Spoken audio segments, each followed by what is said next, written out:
Friday, guys.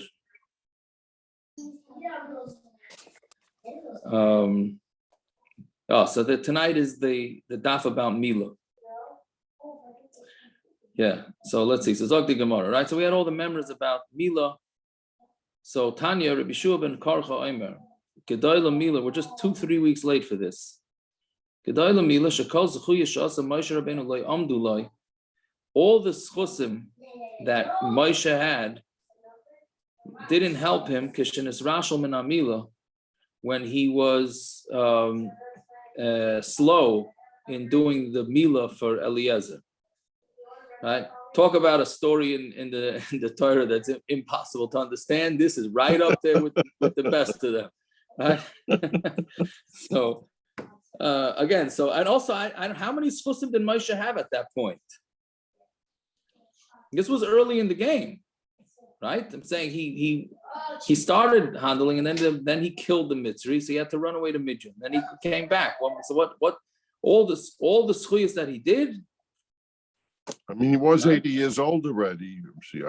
Yeah, I'm saying, but what? Close to 80 anyway. I'm saying the schusim of running Klal Yisrael didn't take place yet, as far as I know. But okay, but you do see that your schuyas do help you.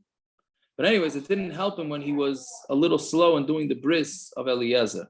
Even though the Gemara doesn't say whose bris it was that it was talking about, but we know that it was talking about Eliezer. Shenemar, Yifkesheu Hashem vayivakesh l'hamisa, and Hashem came to him and wanted to kill him.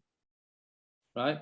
So Amar Rebbe, Chas v'shalom sheMoshe Rabbeinu Srasham Anamila. Chas v'shalom to say that Moshe Rabbeinu was actually lazy in the Mila. So you have that same thing here. You have somebody like somebody who's a straight up like nowadays and says something about a gadol, and then somebody comes along and says Chas v'shalom to say that gadol, right?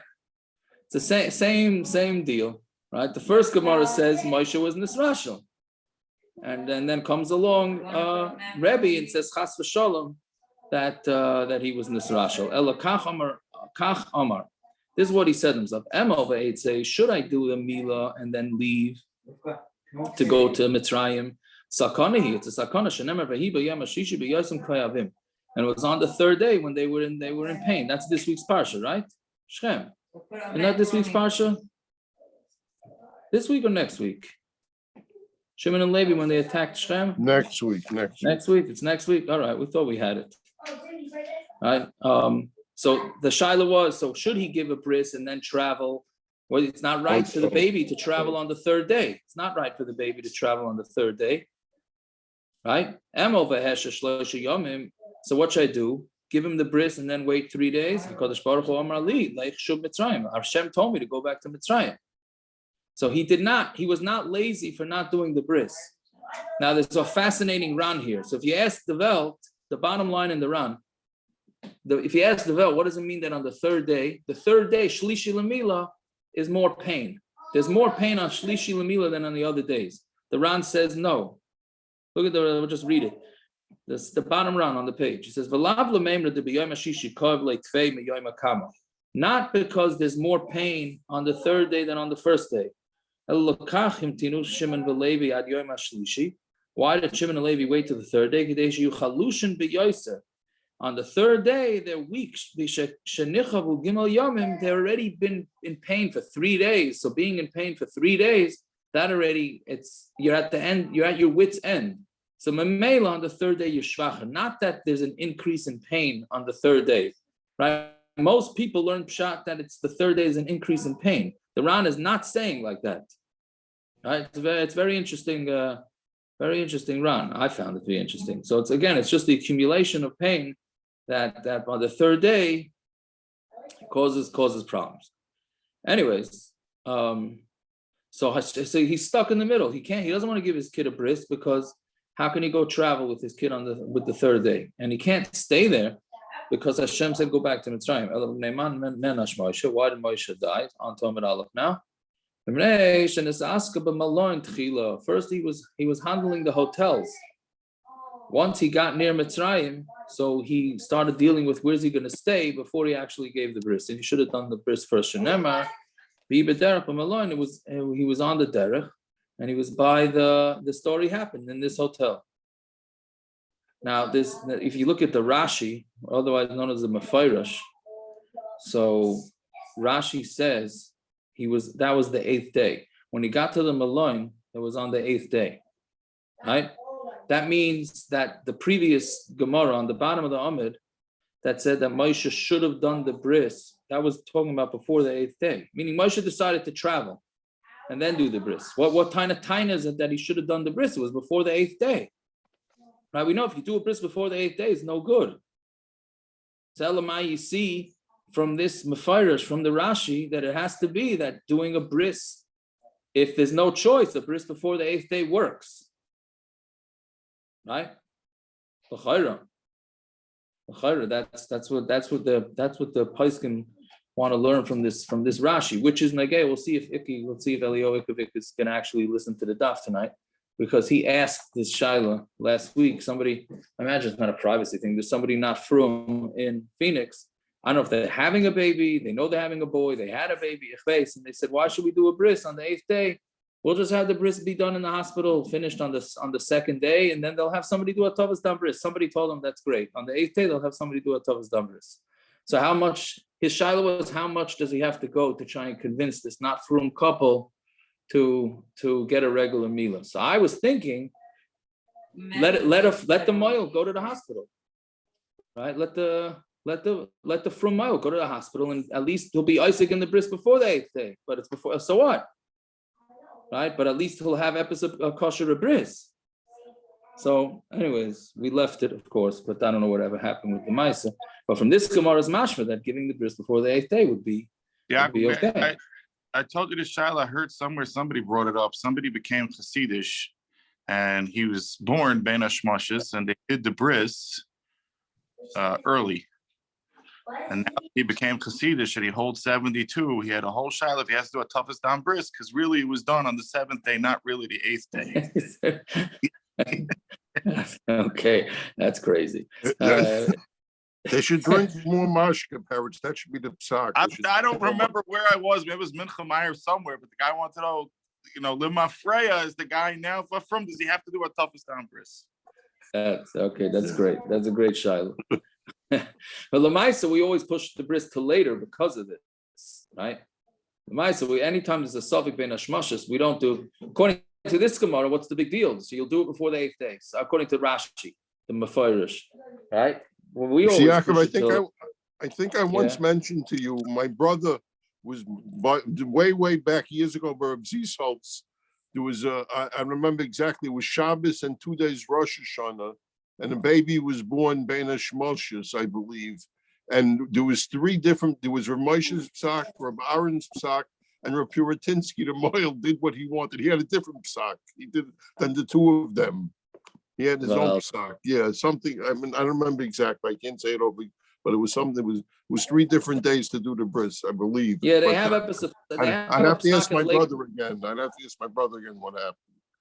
Yeah, I think it's probably been a shmashas of Yom Tif, with them making the bris on Yom Tif Sheni. I think that's what you think. I think so.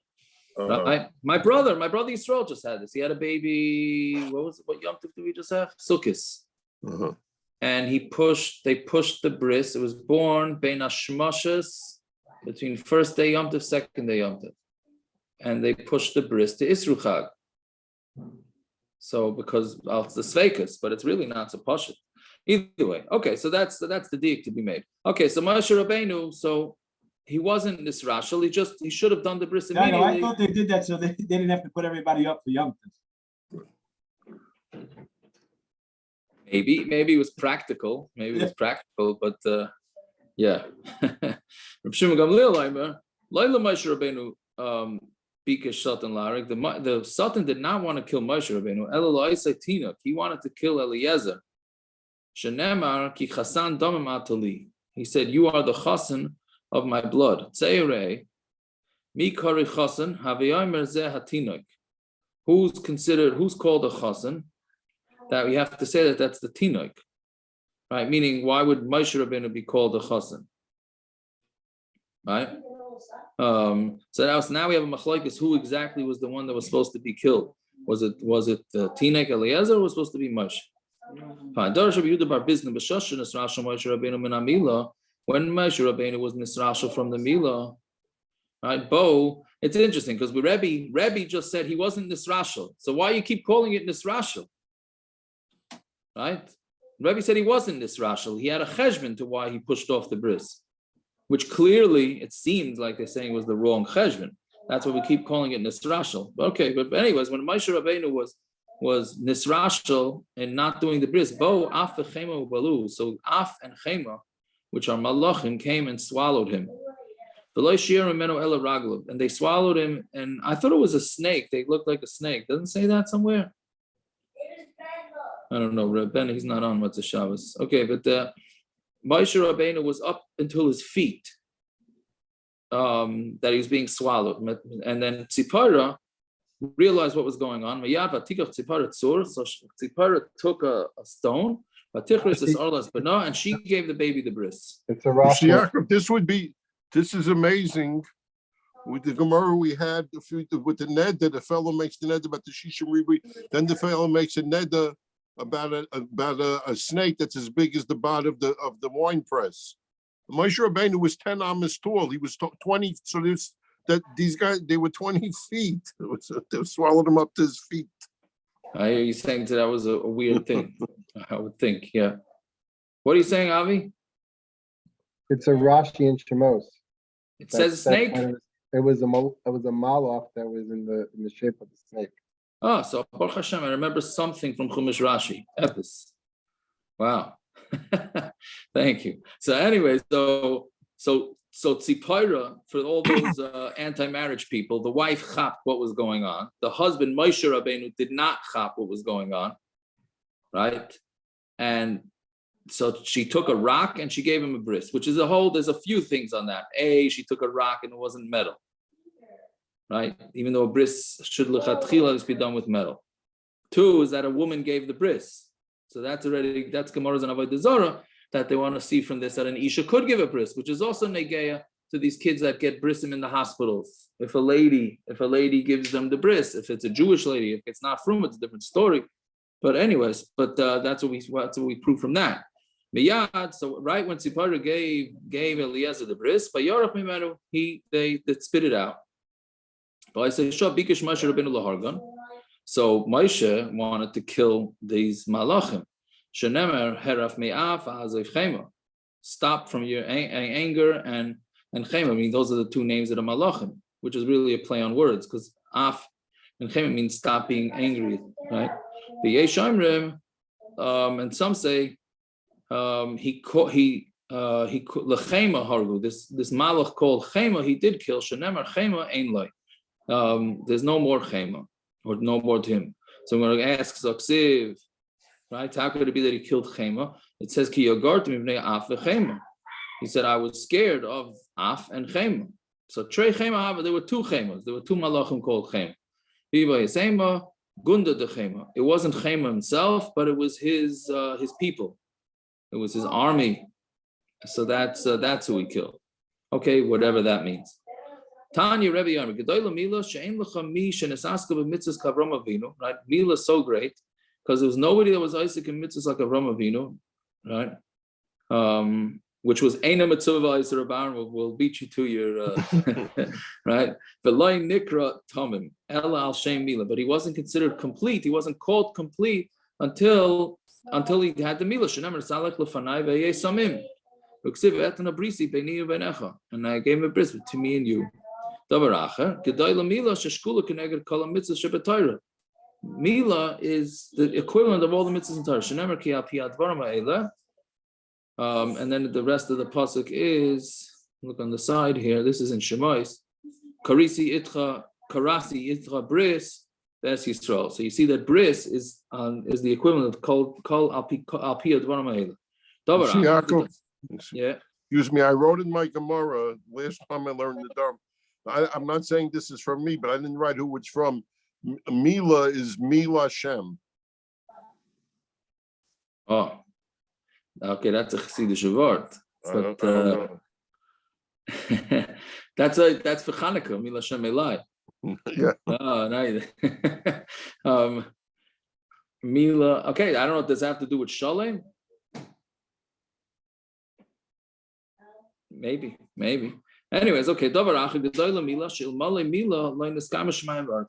Mila, there would be no, the world wouldn't, there's no Shemayim V'Aretz. If they don't have a bris, Yom V'Alayla, then Chuka Shemayim V'Aretz like something. That's the rest of the pasuk. So meaning bris, doing Mila is what's keeping the world going. Right? This famous Gemara, Rabbi Eliezer, Torah is so great that if there wouldn't be Torah being learned at every second in the world, the Shemayim V'Aretz wouldn't be. So it's interesting. The Gemara is learning it as a machloikis. What's keeping the world going? It's either Mila or Torah. I don't know why it can't be both, right? But the Gemara is learning it that it's a machloikis. Fine. I'm reviewing number Abba.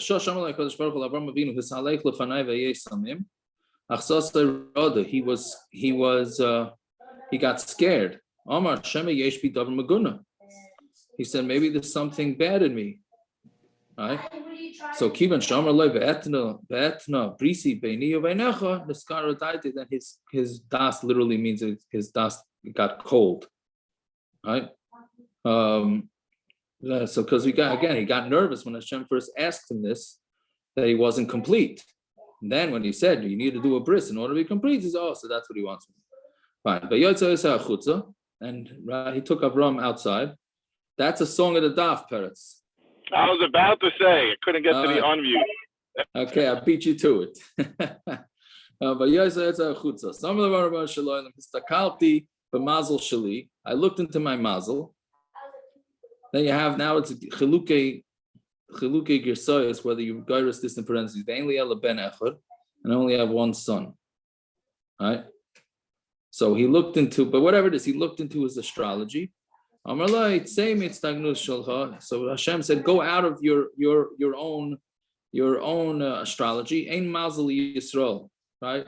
There's no mazel to Yisrael, meaning goyim have mazel. This is the Gemaras at the end of Shabbos we just did in the morning. There's no mazel to Yisrael, but goyim have mazel, meaning so horoscopes goyim could look at and maybe it has to do with them, but yidden don't have. This is an interesting line. Ein mazel Yisrael. Yisrael was Avraham's grandson. They're saying Ein mazel Yisrael. Yeah. He's saying it's built into your query is that your grandson will have a mazel. Right. So leave your mazel alone because right. Two generations from now, a mazel. Okay, that's a play on words, but okay, yeah. Fine. So I'm going to be Yitzchak. Kol hamasmim atzmai. Anybody who makes himself tamim. Now people are not going to like. This is not for the chassidish amongst us, right? Anybody who makes himself tamim and complete, Hakadosh Baruch Hu masmim imay. Hashem is also going to be complete with him, right? What does that mean? Shneimar im chassid tis chasad im gibor tamim titamon. With a chassid, Hashem, I didn't mean chassid literally when I said chassid. I'm saying if with a chassid, Hashem does chassid, is like a chassid, and somebody who's strong and complete, so Hashem is same way. Meaning it's if however you deal with Hashem, Hashem will deal back with you. So when anybody who makes himself tamim, then he's going the shah that hour is going to stand up for him. And then he's going, Avraham Avinu is going to be Av Hamayin Goyim. Meaning the same way Avraham Avinu put his full faith in Hashem, and he trusted, if that's the right word, in Hashem, and went with Hashem without asking questions. Well, they're going to see later on that he did ask questions, but he went with Tamima, so Hashem also made him Tamim. Fine. Omar Rebbe, Kol Menachesh, anybody who does Menachesh, so Menachesh is he looks, you try and do the horoscopes and the reading the palms and the reading all that stuff to find out what's going to be in the future. So Kol Menachesh, Loi Nachash. Then it's going to be for him. He's gonna have this Nachash is going to take him over. Shenemar ki loy nachesh b'Yaakov, for there's no nachesh in Yaakov. So the Gemara says we trying to say loy lamed vav means to him, right?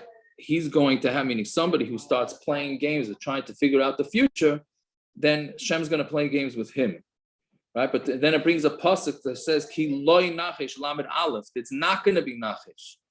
So how do you understand that? Again, loy with lamed vav means to him, and loy with lamed aleph means not. So what's a pshat for lamed aleph? The Gemara asks.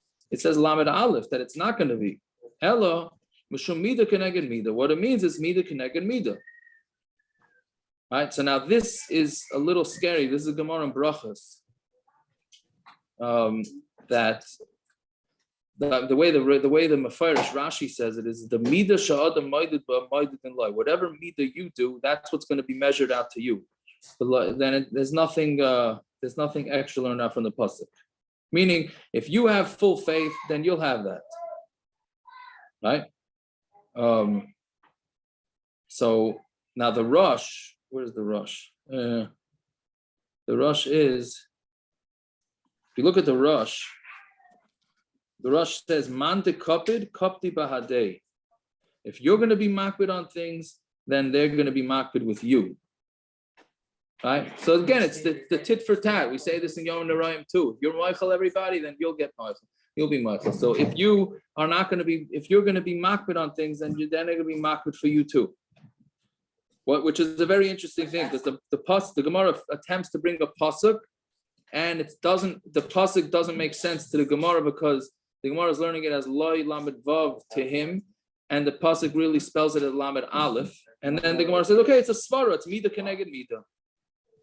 Right? Bottom line is, the most to take out from this is that however we're going to behave, that's the way Hashem is going to behave with us. Fine.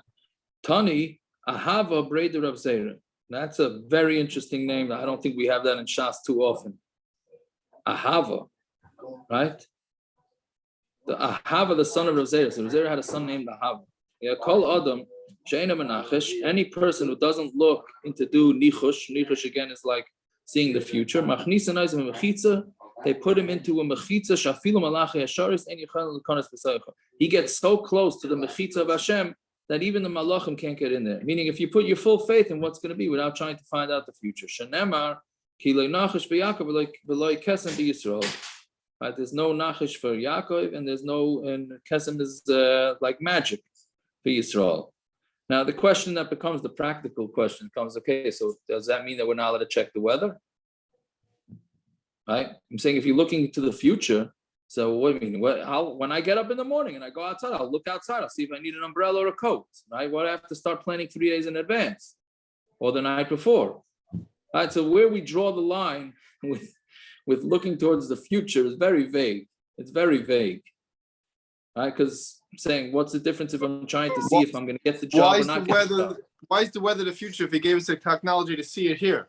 It's not the future, it's now, it's here. So, okay, so if you can take out a book from the library, how to read palms like a Rebbe, so might as well read the palm, and it'll tell you whether you're going to get the job or not. It will. It's factual thing to read Faret's palms. It's not, palms, you could do it. Palms may be here, right? Palms maybe, that's not looking, maybe there's a science, there's a chachma. That's not looking. There is, so why don't you do it? Here's the problem. I remember the art from my youth. I remember there are gedolim that do it, or the palm readers that do it. No, I'm not talking about the palm readers that you see, on Queens Boulevard. But there's Rebbes that do it. Your palm. What Rabbi was saying is they're not Rebbes. Yeah. One of the Sfarim sold on Genezim in the last auction last week was a 15th century book on palmistry by one of the early Avraham. That was what? A Kabbalistic text on palmistry. This. Yeah. Uh-huh. Well, it definitely worked out for Genizim, that's for sure. I think here's the problem. It's the same thing as Lo Mazel Yisrael. If you look into the future or you look into the stars, then what power does tefillah have that you can change the future for Klal Yisrael? We have tefillah, we have mitzvahs, so that's why mazalim and looking into the future don't work for Klal Yisrael. because we have the ability to change it through our tefillah and through our mitzvahs and our actions. So you can look at the weather and say it's going to be a heat wave or a storm coming through, but we still have the ability. We can't rely on that if we have the ability to daven and change the future.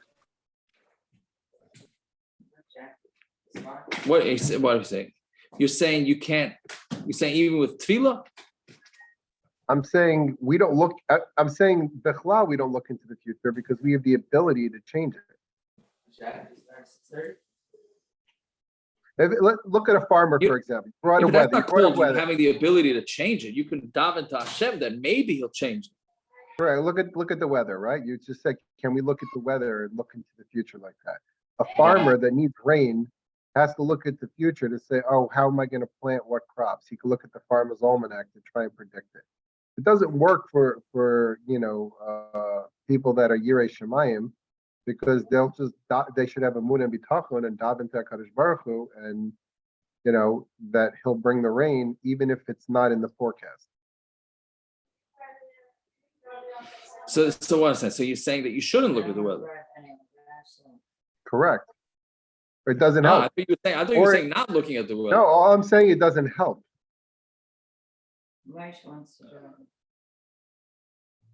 But I'm saying, but you see in the Metzias that there are, in the short-term weather forecast.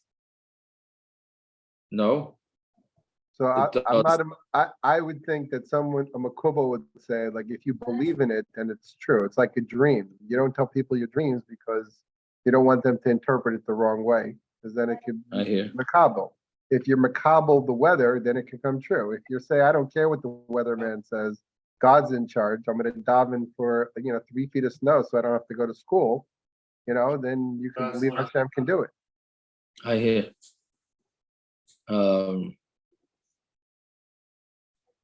Okay, I never spun it that way, but okay, I hear. But Yaakov, if there's a hurricane, I'm still gonna look at the weather though. I'm still gonna look at the weather. Are you deleting dark sky? No. No. Maybe I'm not Erlich. Maybe I'm not. I never claimed to be Erlich. What are you saying, Yitzi? I was saying if there's a hurricane forecaster, we're not supposed to listen to it.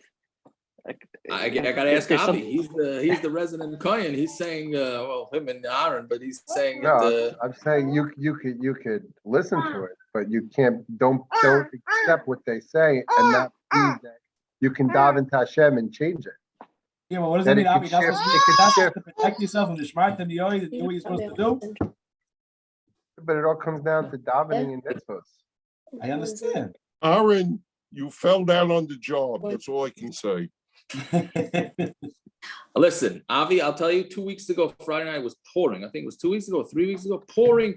I checked right after the daf. It was 2 weeks ago that you did this. I checked my dark sky, and it said that the rain is going to stop in 20 minutes. It was pouring, not stam. I could have gone to Shuvah Kabbalah Shabbos, and I said, I'm going to sit right here and daven Kabbalah Shabbos. And in 20 minutes, I walked. Guys got soaked, mamish, and I walked to shul without a coat. And let me tell you something. Maybe I'm going to suffer it because I didn't have bitachon in Hashem. Maybe I don't know, but let me tell you something. I was very happy with my weather. So I don't know. All right, what can you do? So. All right. It could be your Kabbalah Shabbos was davening for it to stop. You're davening. I didn't daven for it to stop because I didn't even daven for it because I had full faith in my app. I paid $4 for this app. You know what I mean? I have to have faith in it. Windy's for free. You get the same stuff. Yaakov, can I say something for 1 minute? Windy.com. It's mamish negay. Besides that, I'm upset with Aaron Kaplan, your cousin. You didn't tell me the other family was here too. You didn't tell me that. Who? Dina's here, Kanara. Dina and Alex. Excuse me, I told you your Anical is here. No, I thought this, you meant Rivka and Shmuley. But anyway, No, I said okay. your Anical is here. I'm sorry. You're gonna have to go on to that's a private fight with Aaron. This is for the daf. I'm sorry. Yeah. Talking about what Naftali was talking about. So years ago, Shlomo was still alive. So there was a fellow who came who reads mezuzahs. He told the family that the wife was mezana. So Shlomo was already sick. I was in the house, and he said he wished he had koyach because he would take a bunch of us in the car with him with baseball bats and break this guy's face to the mezuzah reader. He would just break his face. He would tell us to break his face. And Mamish, the same person, Rebbetzin Zisholz is not here anymore either. She told me there was a certain, that Yom Kippur, this is right after him, that Yom Kippur, they were davening for one of their children for a certain problem that nobody in the world knew about, just her and Reb Shimon. And that's what both of them davened the whole Yom HaKadosh, was that issue with that child. This fellow looked at the mezuzah from their bedroom and he told them the issue with the child. So she told me the guy is I'm V'nayrim Shana wanted to hit him with a baseball bat. So I'm the same person. I heard this from two people, two Chashiva people, the same, talking about the same person. That's the right. You're allowed to make a mistake, I guess, sometimes. You know that. I guess so. I don't know. Yeah. Anyways, okay, all right, fine. But either way, the guy's not being erlich. Fine. So that's a second wide line. Okay, so now, here we go. So now, why is Avraham Avinu getting punished? And that his kids had to go to Mitzrayim for 210 years, right? Which was not Avraham Avinu's punishment; it was his Einakl's punishment, right? But why that punishment happen? I have no idea how to fit this into Chumash and understand exactly how it worked with history. I don't know. Either way, what he did is he made war with talmidei Chachamim, meaning he put the talmidei Chachamim that were the way the Ran says it. He took people that were talmidei Chachamim to fight the battle for the four kings to save light. Shenemar vayorek es chanikov yidden beisai.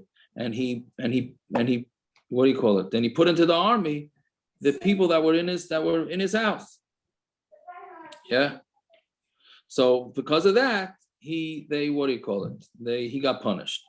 Shmuel Amar shehifriz al mitzrayim shel HaKadosh Baruch Hu. He had, I don't know exactly prosim. I don't know exactly how you type shehifriz, but he asked Hashem for proof. Yeah, on that what Hashem told him was true, which we just got finished saying that Avraham Avinu was tamim with Hashem, and here he's getting punished for even asking. Why? Shenemar b'meida kirishan. How do I know that I'm gonna get the Eretz Canaan? Right? Hashem took him. As a continuation of the previous pasuk that we discussed, and he says, "How do I know?" So because he asked, "How do I know?" So the Mela there was galus of 210 years. So according to that, don't ask any questions about anything. Rabbi Yochanan Amar shehifrish b'nei Adam melikones tachas kanfei hashchina, because he stopped people from becoming Jewish, from becoming tachas kanfei hashchina. Why? Shenemar tenli, after the war, he said tenli anefesh v'aruchush kachlach. Yeah, he says, "Give me the nefesh," meaning give me the people, the my people, and everything. You could keep the rechush. So he should have said. The Ran says that he should have said, "Give me all these guys," and he would have been makar of them, but he didn't. He should have taken all the soldiers and been makar of them, but he didn't. So Mela, he got punished for that. Then how do we dash in the pasuk? Yorek is chanikov yidden beisai, and he put in these chanikov. Literally means the chinuch, from the word chinuch yidden beisai. Those who are born in his house of Rav Amar Shrei Rikon b'Torah. What he did is he made them empty of Torah, which, like we said before, he took them from sitting and learning, and he made them go fight in the war. Shmuel Amar Shrei Rikon b'Zav. That what did he do? He took them with gold, right? So, meaning I guess it means he gave them gold in order to get them to fight the fight, right? Okay, fine. So this Rashi also brings in the Chumash. So it says that he had 318 men. Eliezer could fight Eliezer was so strong he could have fought the same way 318 men.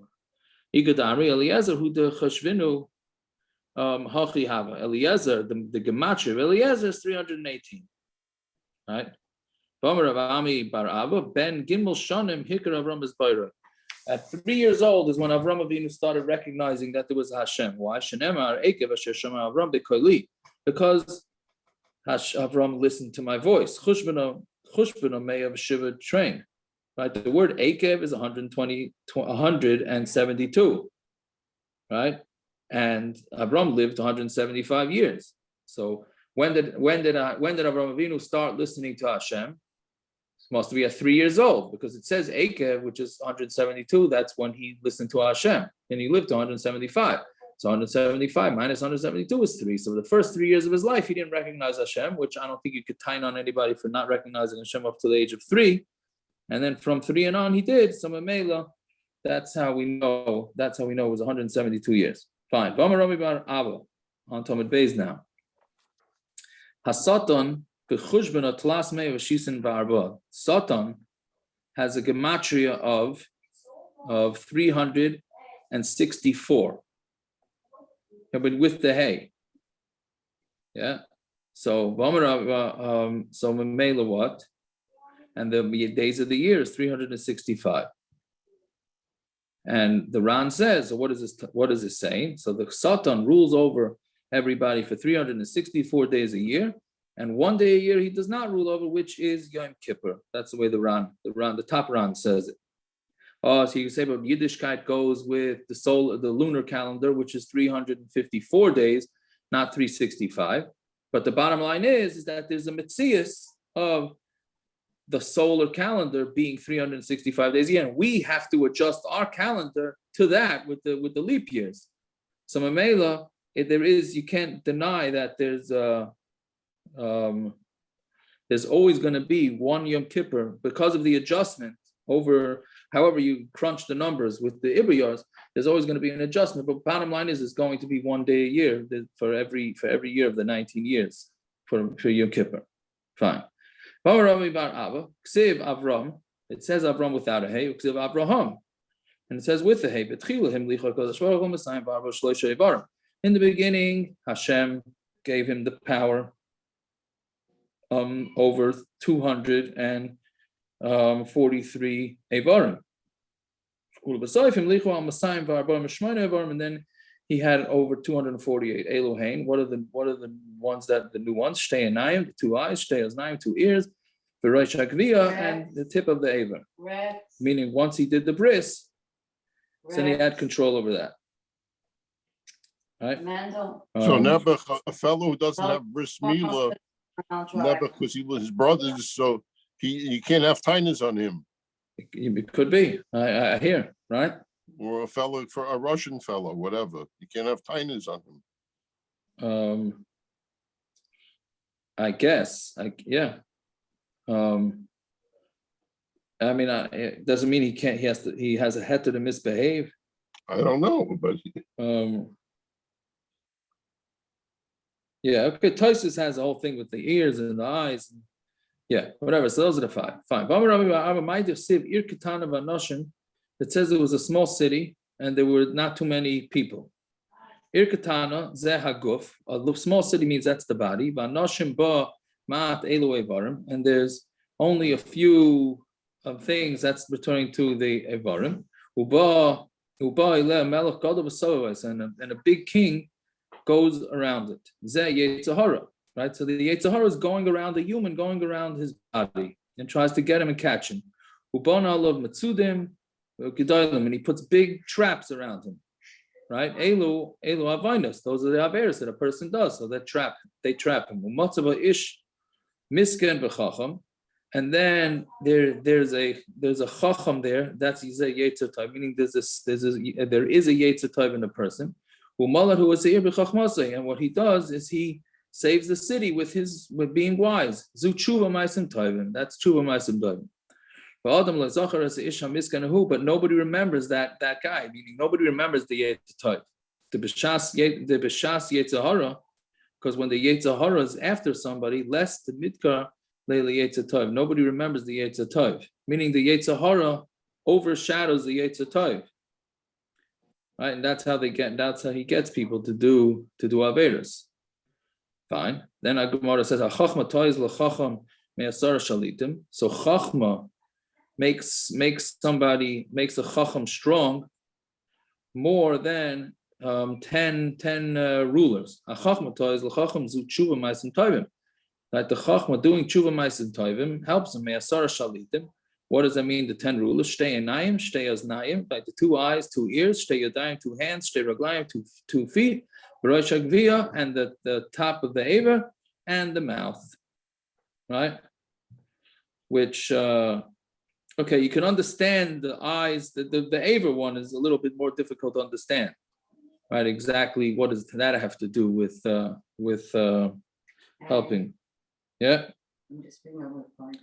Fine. So Amar Rab Zachariah Mishum Rabbi Shmuel Bikash HaKadosh Baruch Hu L'Haitzi Kehuna Mishem. Hashem wanted to take away the kehuna from Shem, meaning Shem ben Noach was supposed to be the kohanim. Remember who kohen Lakel Elyon. He was the kohen, right? Shem was the kohen. Kivan Sheikh and Brichas Avram the Brichas Amakim. But when Shem gave a bracha to Avraham Avinu before he gave a bracha to Hashem, Haitziyo me Avram, he took it. What do you call it? He took it.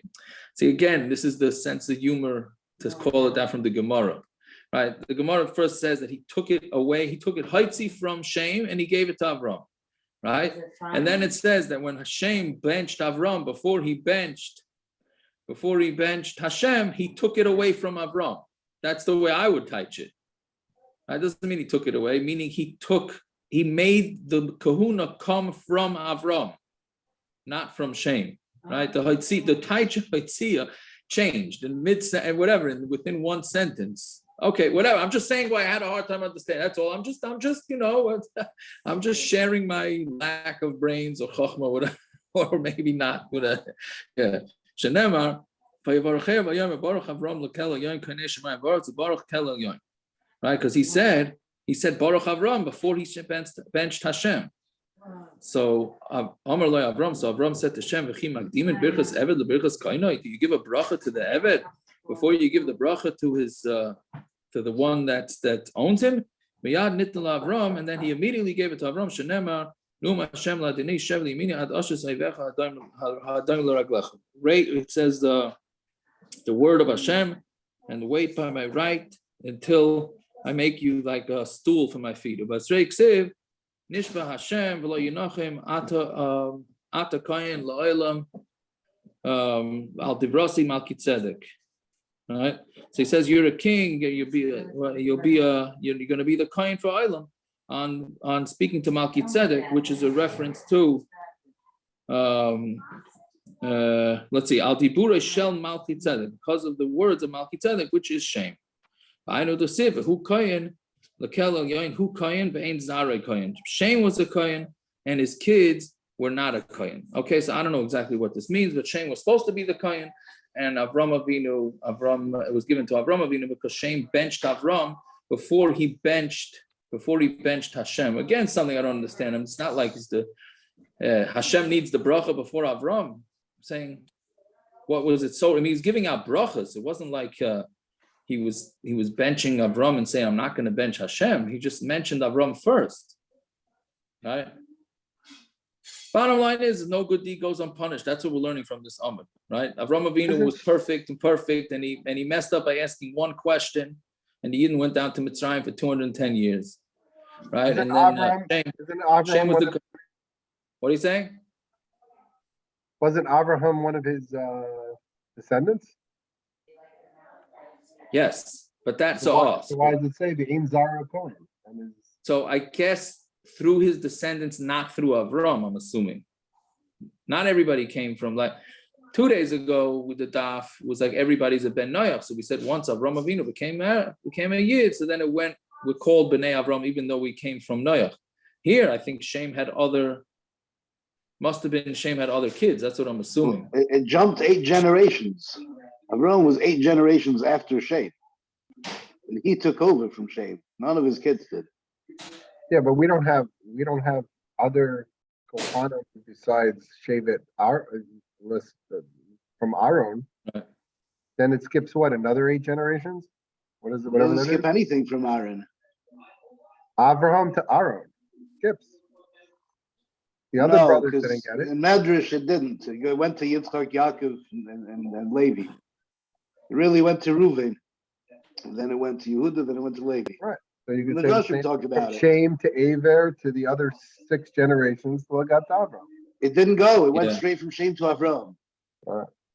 Anyways, and we could let everybody log off already. So we'll stop over here. Hadran lo Arba Nedarim. And okay, so tomorrow I have a chasen in Lakewood. I'll have post exact. It should be around regular time. It might be a little early. Hope everybody can bear with me. This is Is it mutter to postpone the l'chaim for like a half hour? I was thinking, yeah, you can postpone it, Perek, especially if you're going to drive. Especially if you're going to drive. No. We have a Gold Sea Hanukkah party Tonight? tonight. It's when the mishpachas are around. I mean, I heard of holiday parties now, but I never heard of Hanukkah parties now. All right. This is our Hanukkah party. It's Kislev. I guess so. You know, this Gemara with Avraham, with Hashem, reminds me, I was once walking with David Feinstein out of a chasana. I was walking him out to his car, and a cousin of mine comes walking by and gives me this big shalom aleichem, and he totally ignores Reb David. Because he didn't chop. He's walking with an old man. Half hour later, I come back in the chas. He says, I didn't chop you walking with Reb David Feinstein. I give you this big hello, and I totally ignored him. He's like, yeah, which I tell you. But yeah. Anyway. I heard about Aaron and somebody said one of these kids, they were adopted, and his father is a kohen. So somebody says they're a kohen, and nobody answers. So for a joke, the guy says, anybody's father a kohen? And the kid raises his hand, yes.